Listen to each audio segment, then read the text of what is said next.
민주당이 어제 단독으로 외통위를 열고 이 정부의 강제징용 해법을 규탄했습니다. 한일 정상회담을 앞두고 강제징용 해법을 둘러싼 논란이 이어지고 있는데요.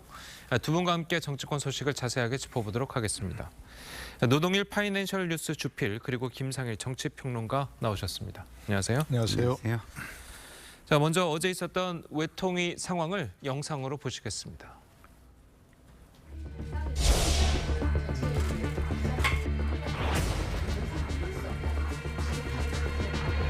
이런 중대한 정상회담을 앞두고 도와주지는 못할 망정 상임위 전체 회의에 양금덕 할머니까지 모셔와서 정쟁을 일으키고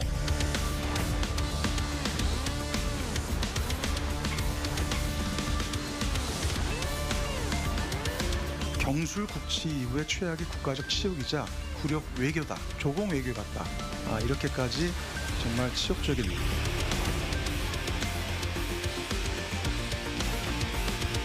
대통령이 뭐예요? 대통령하고 벗어나고 싶어. 이 동포들을 다 마음 편하게 하고 살아야 하는데 이건 뭐예요? 가결되었음을 선포합니다.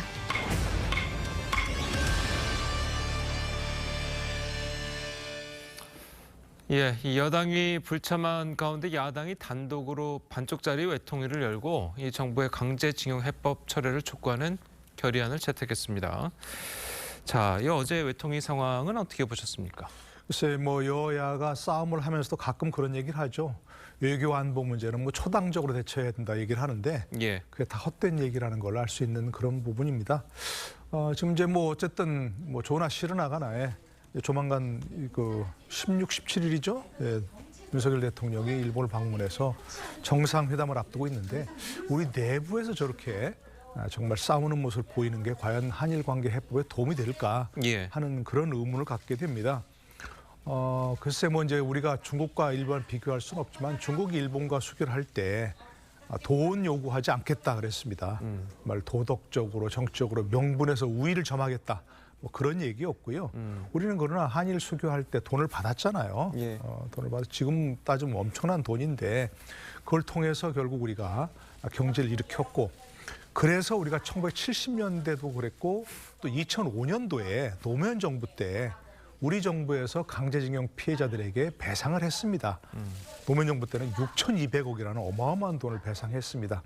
그때 깊이 있게 검토를 했는데 우리 정부가 개인의 청구권을 소멸시킬 수는 없다. 그러니까 개인의 청구권은 살아있지만 그러나 지금 와서 다시 배상을 요구하는 것은 신의 측에 어긋난다. 그런 뜻이었거든요. 왜 그러냐면 개인의 청구권을 일본이 개별적으로 주는 게 아니고 배상하는 게 아니고 우리 정부가 그걸 대신 받았다는 겁니다. 그래서 형태는 다르지만 결국 강제징용 피해는 우리가 배상을 해야 한다 하는 사실을 인정한 거거든요. 1965년도에 한일 청구권 협정에서. 그러니까 형태는 그때 달랐는데 그때 이미 우리 정부가 배상을 했습니다. 지금은 조금 이제 법원의 판결이 있기 때문에 의미는 조금 다르긴 하지만 결국 우리가 해결해야 한다는 이걸 볼 때 이렇게 우리가 굴욕이다, 치욕이다 그럴 이유는 사실은 없는 것으로 그렇게 판단합니다. 예. 자, 그리고 조금 전에 언급을 해주셨습니다만 이제 조금 있으면 이제 한일 정상회담이 열리지 않겠습니까? 네. 이 한일 정상회담을 앞두고 야당이 단독으로 국회 외통위를 소집해서 이런 결의안을 처리한 것을 두고도 이제 좀 비판이 나오고 있거든요. 어떻게 보십니까?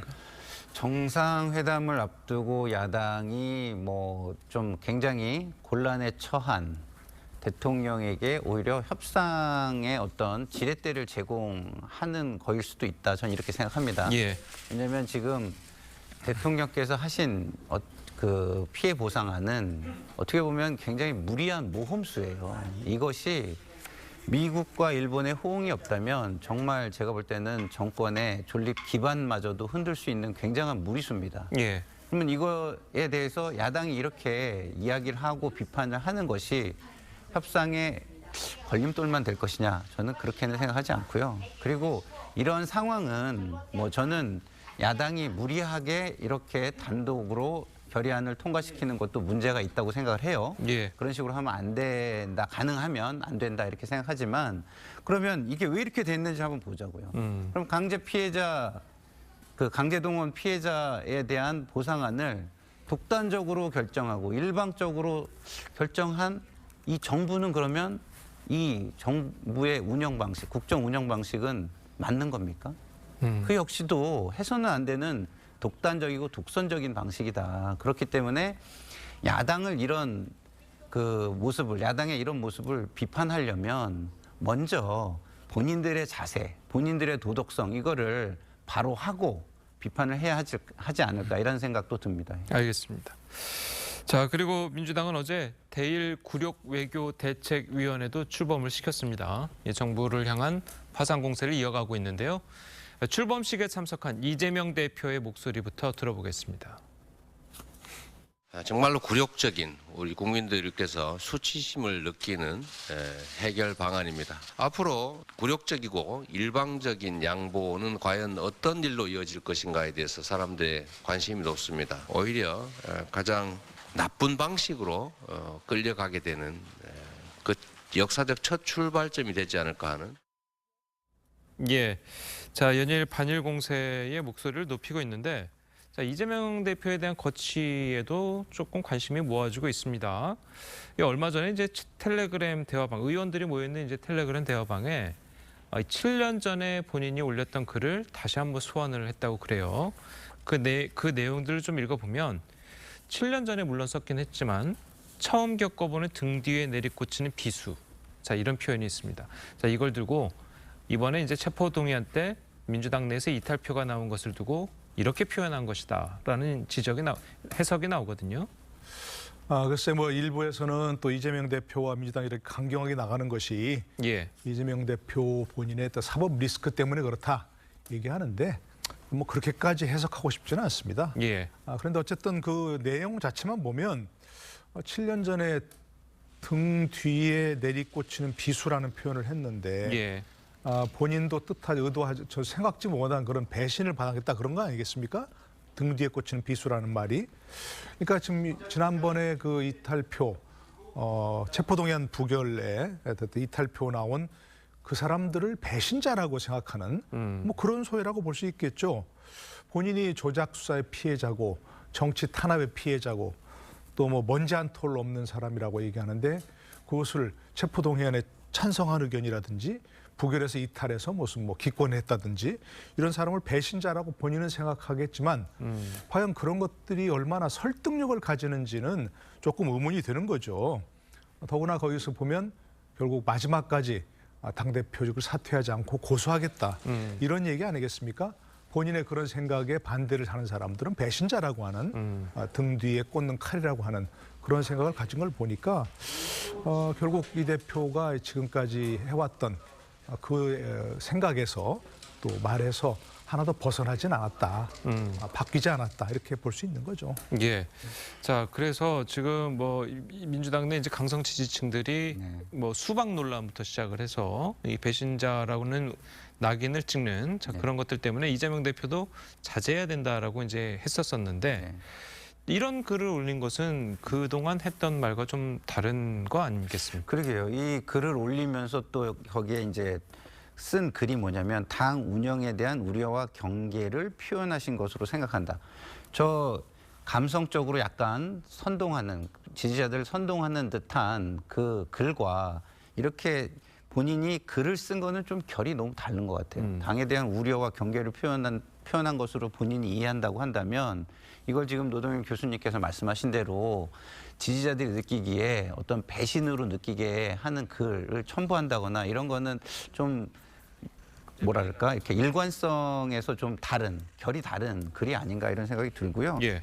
그리고 이제 뭐 이 글은 뭐 첨부된 글이니까 그 메인은 본인이 쓴 글이라고 생각을 해줘도 우려와 경계를 표현한 것이다라는 걸 더 크게 의미를 두어도 이것이 타이밍과 진정성이라는 측면에서는 조금 약하다. 저는 이런 생각이 들어요. 왜냐하면 이런 논란이 있었을 때에 본인이 가지고 있던 입장이 점점점 궁지에 몰려가는 입장에서 이 글이 나온 거잖아요. 그러면은 그 타이밍에 있어서 지금은 저 우려와 경계를 고스란히 받아들이는 걸까? 아니면 그냥 어쩔 수 없이 저렇게 표현을 하신 걸까 이런 의구심이 들 수도 있거든요. 예. 그래서 타이밍 면에서 좀 더 빨랐으면 어땠을까 이런 생각이 들고요. 그리고 정치는 말로 하는 거라는 이야기가 있지 않습니까? 그러니까 말에 힘이 있어야 이 정치가 강해지는 거라고 저는 생각하는데 예. 이 말은요 힘을 부여하는 요소가 있어요. 그것은 도덕성과 희생, 헌신 그리고 때로는 실력과 성과 이런 게 뒷받침을 해줘야 되만 그때만 말의 힘이라는 게 얻어지는 것이거든요. 그런 측면에서 볼 때 지금 이재명 대표가 이 말에 힘을 더하려면 무엇을 해야 될까? 이거는 본인이 조금 판단을 하셔야 되는 부분이 있지 않을까 이렇게 생각합니다. 알겠습니다. 예, 그리고 이제 조금 전에 들어온 소식을 좀 전해드리자면 합동참모본부가 밝힌 내용인데요. 북한이 동해상으로 탄도미사일을 발사했다고 합동참모본부가 밝혔습니다. 자세한 내용이 조금 더 들어오는 대로 계속해서 전해드리도록 하고요. 계속해서 이야기 이어가도록 하겠습니다. 자, 이 대표의 이제 거취와 관련해서 이 당 지도부에서도 의미심장한 발언들이 나왔습니다. 고민정 최고위원의 이야기 들어보겠습니다. 이건 옳고 그름의 영역이 아니라 판단의 영역이고 그 판단은 지금 할 수 있는 시기는 아니다. 그 시기는 이벤트라기보다는 올 못해도 한 여름 좀 지나서 가을 초쯤, 늦여름 초가을 그 정도 되면 이제 총선을 몇 달 앞으로 남겨두고 있기 때문에 저희 당도 총선 전략을 무엇으로 짜야 할 것인지에 대한 판단을 할 수밖에 없을 거라는 겁니다. 자, 이 고민정 최고위원의 말은 가을 초, 늦여름, 초가을 뭐 이때는 총선을 몇 달 안 남겨놓고 있는 상황이기 때문에 뭔가 이제 준비를 해야 될 것 같다. 총선 전략을 어떻게 짜야 되는지 이제 판단을 해야 될 것 같다. 이렇게 이야기를 했는데 이것은 곧 뭐 이재명 대표의 뭐 사퇴라든지 이런 걸 의미하는 겁니까? 어떻습니까? 제가 보기에는 이재명 대표 아까 말씀드린 사퇴는 안 할 것 같고요. 예. 어쨌든 어떤 일이 벌어도 하지 않을 것 같습니다. 심지어 뭐 옥중옹천 얘기까지 나오잖아요. 근데 고민정 최고위원의 저런 얘기는 늦여름, 초가을, 9월을 생각할까요? 9월쯤 되면 그렇게 생각하겠죠. 예. 늦여름, 초가을이라고. 그때쯤 되면 아마도 이재명 대표의 선거법 재판 1심 판결이 나올 가능성이 높습니다. 일단 법상으로는 6개월 내에 판결을 해야 되는 거니까 통상 그렇지 않으면 어쨌든 지금 뭐 2주일에 한 번씩 계속 한다는 거 아니겠습니까? 그럼 충분히 1심 판결이 나올 상황이 될 것 같고요. 그보다 더 빨리 나올 수도 있는 거고요. 그러면 만약에 뭐 징역형의 집행유예 나와도 마찬가지고 벌금형 지금 다 아는 것처럼 뭐 100만 원 이상의 벌금형만 나와도 굉장히 뭐 큰 영향이 있는 거 아니겠습니까? 의원직 상실에다가 또 당에 뭐 당에서 420억 넘는 돈을 반환 환수해야 되는 그런 상황이 될 수밖에 없거든요. 물론 1심 판결이라고 해서 뭐 최종 결정은 아니지만 최종 그 판단은 아니지만 그게 결국 앞으로 어떤 그 가늠자가 되는 것이거든요. 그러니까 그런 상황에서 의원들이나 모든 사람들이 동요할 가능성이 높습니다. 지금 현재까지는 뭐 이른바 비명계에서만 조금 여러 논란이 벌어지고 있지만 그때 가면 이렇게 되면 과연 내 의원직은 어떻게 되는 거야? 라는 생각을 모든 사람들이 할 수밖에 없거든요. 예. 그러니까 그때는 지금보다 훨씬 더 큰 동요가 날 것이다. 뭐 그래서 이재명 대표의 거취뿐만 아니라 의원들의 생각이 결정되는 시기가 그때 아니겠는가 하는 뭐 그런 얘기를 한 거라고 봅니다. 예. 자, 그리고 이제 뭐 당내에서는 뭐 비서실장을 지냈던 이제 최측근 전모 씨의 극단적 선택 이후에도 뭐 이재명 지키기 기류에는 뭐 변화가 없다는 얘기도 있고 아니다, 뭐 변화가 있다라는 이야기도 있거든요. 실제로 당 분위기는 어떻습니까? 조금 뭐 당황해하고 좀 난감해하고 이런 기류가 읽힙니다. 다시 말해서 예전에는 이재명 당대표를 지켜야 된다라는 그게 아주 단호했다면 예. 이제는 좀 잘 모르겠다 이렇게 얘기하는 분들이 좀 느는 것은 사실인 것 같아요. 제가 좀 만나보면은. 그러니까 우리가 이상과 현실 사회에서 우리 이상이 있죠. 당대표도 잘 지키고 총선도 승리할 수 있다 이렇게 생각을 했었는데 총선이 다가오면서 지역구를 가진 의원들이 지역을 많이 요새 돌아요. 그러다 보니까 지역의 민심이 그 여의도에서 접했던 강성 지지자들의 압박만이 있는 게 아니라 지역의 민심의 흐름은 또 다른 부분이 있구나라는 라는 부분을 좀 느끼고 있는 것 같아요. 그렇기 때문에 좀 당내의 기류는 조금씩 달라지고 있다. 그것은 지금 지역구에 가보면서 현실을 인식하는 부분이 좀 달라지고 현실 인식을 바탕으로 이루어지고 있는 거 아닌가. 총선의 시계가 점점 다가오면 다가올수록 이런 부분은 좀 더 강한 입장 표명으로 나타날 가능성이 있다라고 저는 판단을 합니다. 알겠습니다. 자, 저희는 다음 소식도 이야기해 보도록 하겠습니다. 국민의힘 김재원 최고위원이 전광훈 목사의 예배에 참석해서 한 발언이 논란이 일고 있습니다. 5.18 정신을 헌법 전문에 담는 데 반대한다는 말인데요. 직접 한번 들어보시겠습니다. 이번에도 우리가 김기현 장로님을 사실 밀었잖아. 네. 우리한테 참물을 게 이제 뭐냐면 헌법 정신에 5.18 정신을 헌법에다 넣겠다. 불가능합니다. 그냥 저도 반대입니다. 전라도에 대해서 립 서비스 하려고 한 거지. 뭐 표 들려면 뭐 조상묘도 판다는 게 정신들 아닙니까? 근데 뭐 제 개인 의견이니까 지금 현재 개헌 뭐 움직임이 없잖아요. 그래서 지금 개헌은 불가능하다 이렇게 말씀드린 거예요. 그럼 반대한다는 거는 그냥 개인 의견이라고? 개인 의견이죠.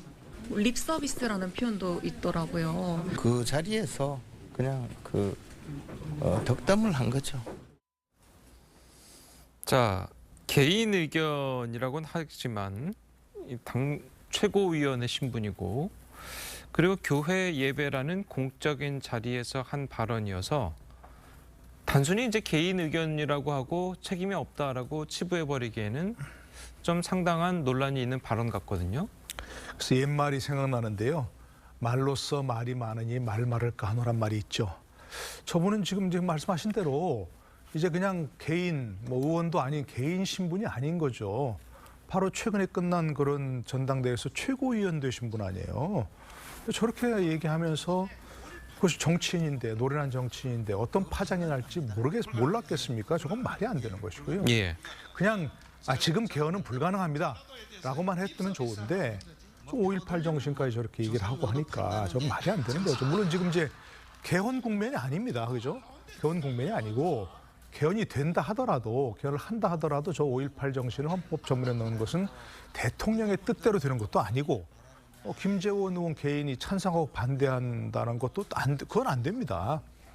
최종적으로 국민들이 판단해야 되는 거 아니겠습니까? 그렇죠. 국민 투표해야 되는 것이고 그 전에 대통령도 국회에서도 헌법 제안할 수 있지만 개헌을 제안할 수 있지만 국회 의결을 거쳐야 되고 그리고 국민 투표를 거쳐야 됩니다. 그러니까 최종적으로 국민이 판단해야 되는 것이고 국민 여론이 어떻게 생각하느냐가 중요한 것이지 본인들의 개인 의견이 중요한 게 아니거든요.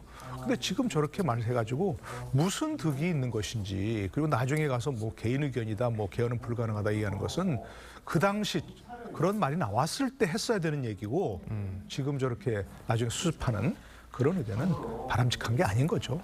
예, 알겠습니다. 자, 그리고 이제 김재원 최고위원이 한 말은 중에 표를 얻으려면 조상묘도 판다는 게 정치인이다. 자, 이게 윤석열 대통령이 공약을 부정하면서 나온 말이거든요. 네. 그러니까 이제 부정한 거고, 그러니까 대통령을 거짓말장애로 만든 건데 이것을 또 그냥 일종의 립 서비스다, 그 상황에 맞춰서 한 것이다 이렇게 얘기하면 본인이 거짓말을 한 게 되는 것이죠. 그러면 우리가 공인 중에서 가장 해서는 안 될 사람, 어떤 사람일까 생각해 보면 거짓말을 하는 사람입니다. 거짓말을 하는 사람은요 절대 공인을 하면 안 돼요. 왜? 제도의 안정성을 흔들어 버리거든요. 제도의 안정성을 흔들면은 질서가 무너지고 사람들의 생활이 굉장히 기준이 사라집니다. 그래서 저 사람도 저렇게 하는데 나쯤이야. 나도 뭐 저 사람은 괜찮고 나는 안 괜찮아? 뭐 이런 식으로 생각하게 되는 것이죠. 그래서 제가 볼 때는 공인의 자격이 굉장히 없어졌다. 지금이라도 제가 볼 때는 이 부분에 대해서 사과하고 정치계에서 은퇴하시는 게 전 맞지 않을까 이런 생각이 들고요. 예. 국민의힘 입장에서도요. 지금 5.18과 관련된 이런 과거의 어떤 상황, 예. 안 좋은 상황들을 극복하기 위해서 얼마나 많은 노력을 했습니까? 그러니까요. 그런 노력들을 물거품으로 만드는 그런 발언이에요. 저런 발언은 정치를 희화시키고 그다음에 본인도 굉장히 비굴하게 만드는 발언이었다 이렇게 생각이 듭니다. 예. 자, 이 말씀을 주셨지만 당내에서 이제 공식적으로 뭐 징계를 한다든지 그런 게 좀 필요해 보입니까? 어떻습니까? 글쎄요, 뭐 빨리 수습을 하려면 김재원 최고위원이 지금이라도 빨리 공식적으로 사과를 하고 사려 입지 못했다 얘기를 해야 되는 것이고, 글쎄 이제 뭐 며칠 되지도 않았는데 뭐 최고위원회에서 이걸 징계안을 상정하진 뭐 어렵겠지만 예. 아마도 다른 사람들이 또 뭐 징계를 청구한다든가 하면 그런 절차를 밟을 수밖에 없는 뭐 그런 상황이겠죠. 예. 예, 알겠습니다. 자, 오늘 두 분 말씀 여기까지 듣겠습니다. 잘 들었습니다. 고맙습니다.